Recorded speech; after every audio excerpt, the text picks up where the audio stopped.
the yellow went when you brush your teeth with... Once, advertising persuaded people to buy things. Products said, "Here's why you should buy me. A bigger picture and a better picture. I'm better than brand X." Don't get soggy like flat flakes. The one doctors recommend by name more often than any other It leading worked. brand. Advertising spread into every available space. Perhaps it worked too well. Today, we are forced to ignore advertising or be overwhelmed. We are buried in commercials, not because advertising is so powerful, but because it has lost its power to change minds. We no longer find ads credible. How many ads can you remember from yesterday? How many ads did you believe? When was the last time an ad made you buy something? In a TV dinner sort of way. Ads entertain. They're fun to watch. They might even be an art form. Yet they've lost some of the power to persuade. But that doesn't mean they don't work. Increasingly, ads today position instead of persuade. Positioning is an attempt to change perceptions instead of minds. To position a product is to shape how people see it. A product's position is the space it occupies in the consumer's mind. Imagine the brain as boxes of information. Some boxes are quite important, but most help us cope with daily life. Here's one labeled Animals to Pet.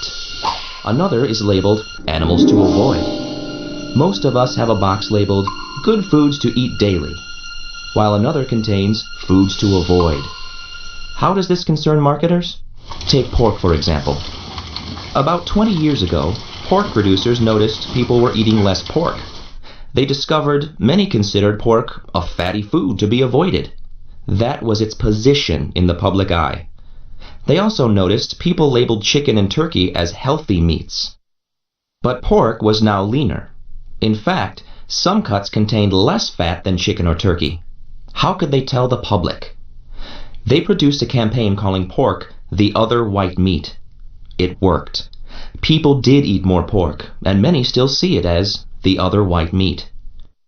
Positioning does not require the product to change, only how people see the product. A position can change over time. Consider yogurt. In the 1950s, few Americans ate yogurt.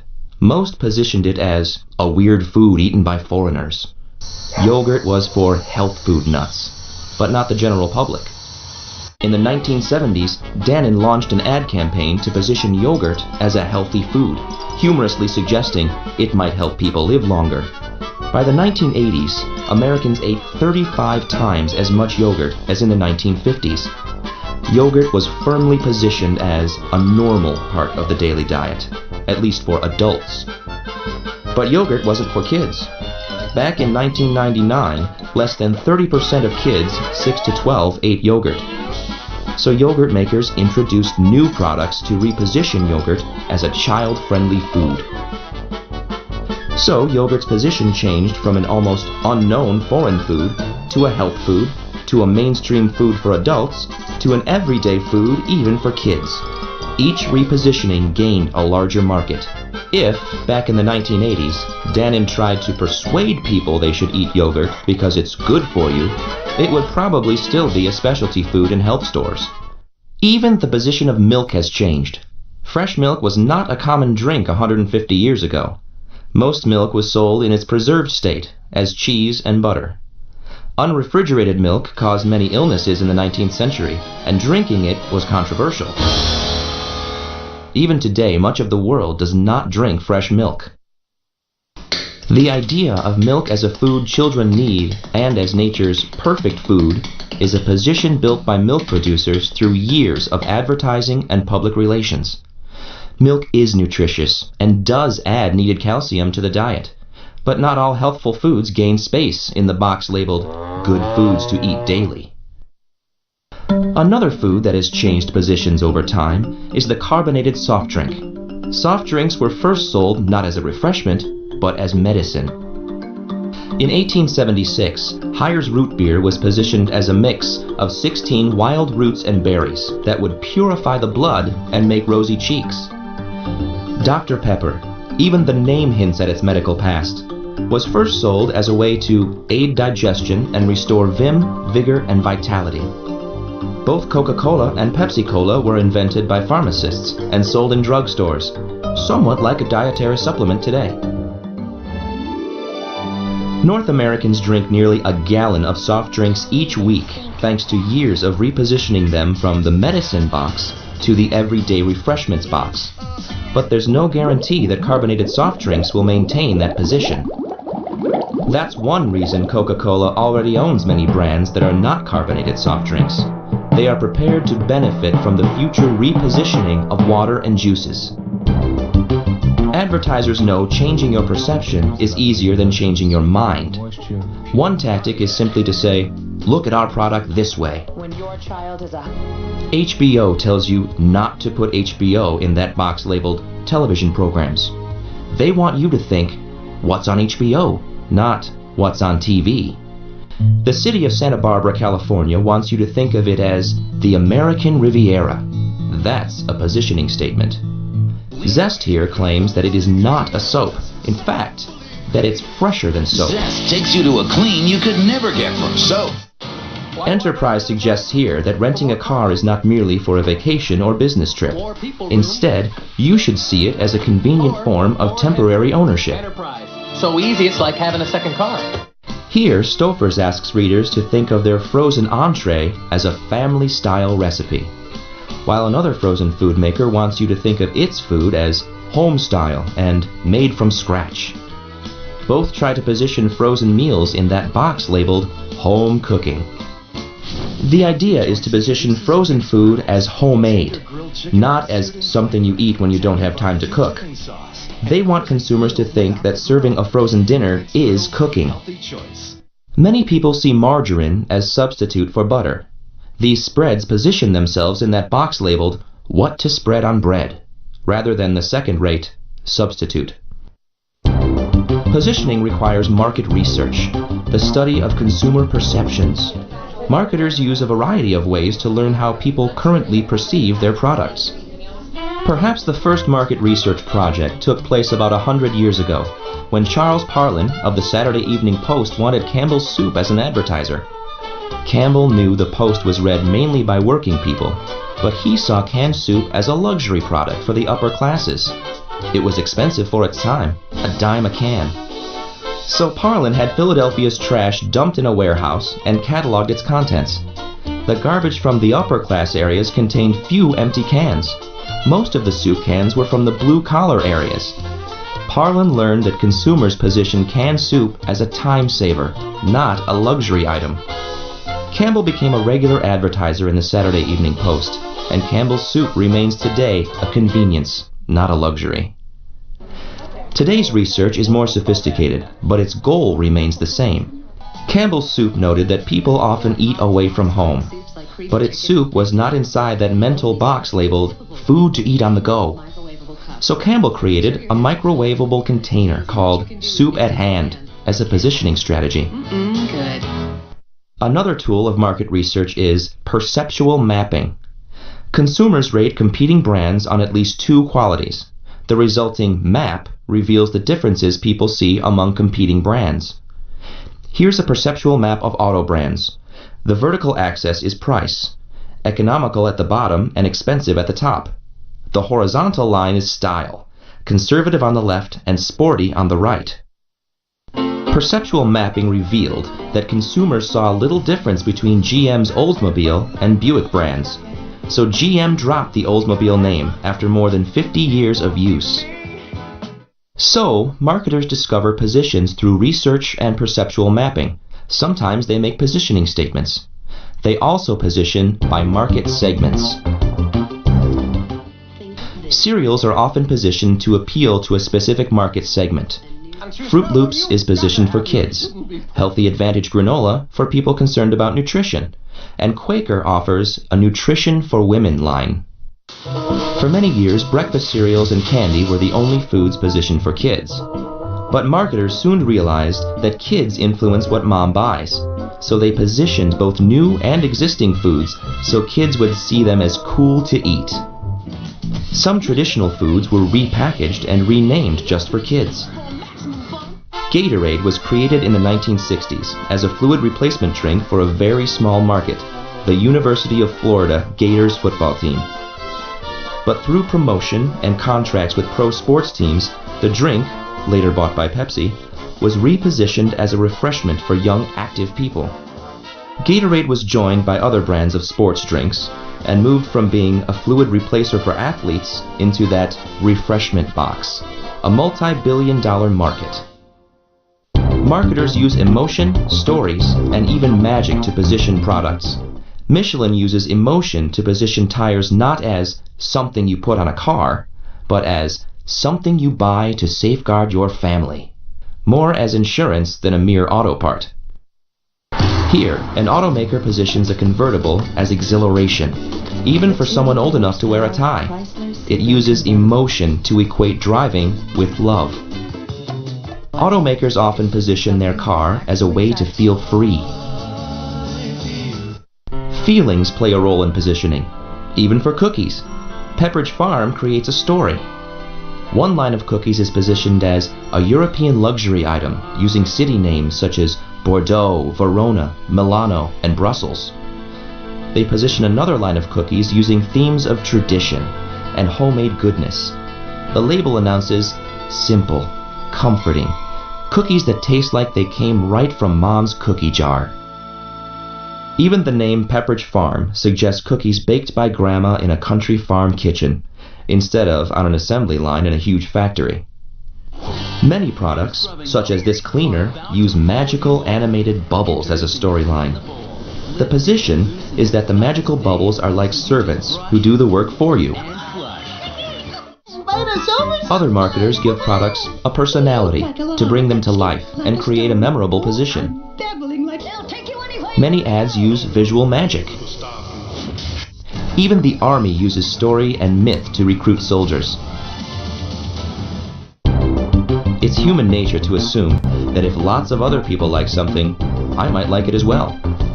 So brands often position themselves as one that lots of people use, positioning by social approval. That's the best Ads movie for I've plays ever or seen. movies sometimes I'd like to see show that movie regular again. people saying how much they enjoyed the show. Social approval explains why so many marketers claim their product is the most popular, the best-selling, or simply number one. The idea is to position the product as one that lots of other people use. It takes the whole country's waking up to. Social approval helps explain the value of diamonds. Ads and marketing help position diamonds as a symbol of everlasting love. Without social approval, diamonds are just another shiny, hard rock. In products from soap to chips, competing brands are quite similar, even identical. Positioning encourages consumers to see differences where few exist. Many bottled water drinkers are loyal to one brand, yet taste tests reveal most consumers cannot tell bottled water from city tap water. In fact, much bottled water is city tap water. Like yogurt, which was repositioned from a foreign health food into an everyday food, water has been repositioned from something that comes from the tap for free into something in a bottle that you buy. Today, we spend over $6 billion a year to drink bottled water. The differences in brand perception are driven by positioning. Aquafina and Dasani brands are owned by Pepsi and Coca-Cola. Aquafina positions itself as youthful and edgy, while Dasani appeals more to health and family values, mirroring the position for Pepsi and Coke. Advertising helps the consumer see the waters as different. Often, advertisers position a product in terms of competing brands. Sometimes the competing brands are shown or referred to in the ad itself. This body wash ad suggests the competition should be used to shampoo the family pet. Apple Computer almost always advertises to position itself as an easy-to-use alternative to Microsoft's Windows. Nabisco shredded wheat positions itself as the cereal with nothing added. Not sugar. And not a pinch of salt. Claiming a product is environmentally friendly or natural implies that competing brands are in some way polluting or unnatural. Not only products, but also whole industries can be repositioned. Oil companies can improve their public perception by repositioning themselves as energy companies. Lumber or paper companies can reposition themselves as tree farmers or forest managers to change public perceptions. The organic food industry can position itself as a healthier alternative to regular food. At the same time, they also position ordinary food as somehow inferior. Here, Campbell's positions itself as part of the food as medicine trend. Here, sweetened Cheerios are positioned as a way to lower cholesterol, a new position for an old brand. This spread positions itself as a food with benefits beyond taste and traditional nutrition. Here, Pepto-Bismol repositions its pink liquid as for more than upset stomachs, to expand the potential market. Here's an attempt to position kiwi fruit as a food for breakfast. The name kiwi is itself a word chosen by its growers as a positioning tactic. Its original name? Chinese gooseberry. A shoe and bag manufacturer who uses plastics instead of leather could position the products for those concerned about the welfare of animals, a sizable market segment. A brand can position itself effectively by price.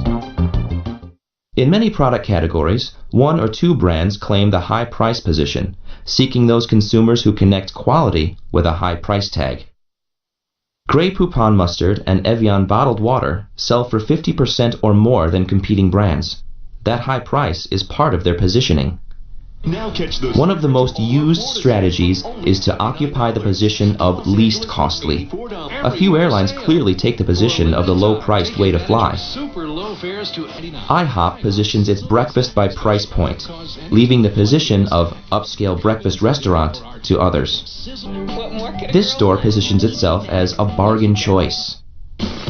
Walmart positions itself as everyday low prices. The name of a product can, in itself, be a positioning tactic. Some names tell the prospective customer why to buy it. Beautiful, Slim Fast, Close-Up Toothpaste, Die Hard Batteries, or Head & Shoulders Shampoo are examples. A breakfast bar or candy bar with a few changes can become instead a nutrition bar. Note the name here. It's a meal bar. They're saying this is a meal substitute, not merely a snack. Even a candy bar can be renamed a fast break in order to position it as a timeout, to avoid negative connotations of the word candy bar. And this is not merely bottled H2O, it's fitness water.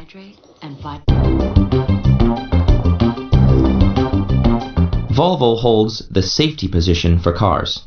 Even though other automakers produce cars just as safe, say, safe car, and most people respond, Volvo. Even an attribute as simple as shape can help position a product. White Castle's square hamburgers, and castle-like building, have set it apart from competitors for decades. Without its distinct shape, Animal Crackers would be just another boring cookie. Even the shape of pasta can create a product. And this cereal would be just another grain and sugar mix without its distinctive shape. Color helps to differentiate product positions. Prell's green shampoo is widely recognized. The Yellow Pages is a clever way to establish a phone listing as a unique brand. UPS even uses the term brown as a self-applied label. A strong position is to be new. But how can an established brand be both familiar and new? One way is to keep the existing name and change some attribute, a color, shape, taste, flavor, size, in order to use that magic positioning word, new. The problem is that although new is a clear position, it's only temporary. Once you understand positioning, you will see it all around, and not just in consumer ads. Positioning is used by corporations, organizations, and governments. All try to position themselves in your mind to influence how you see.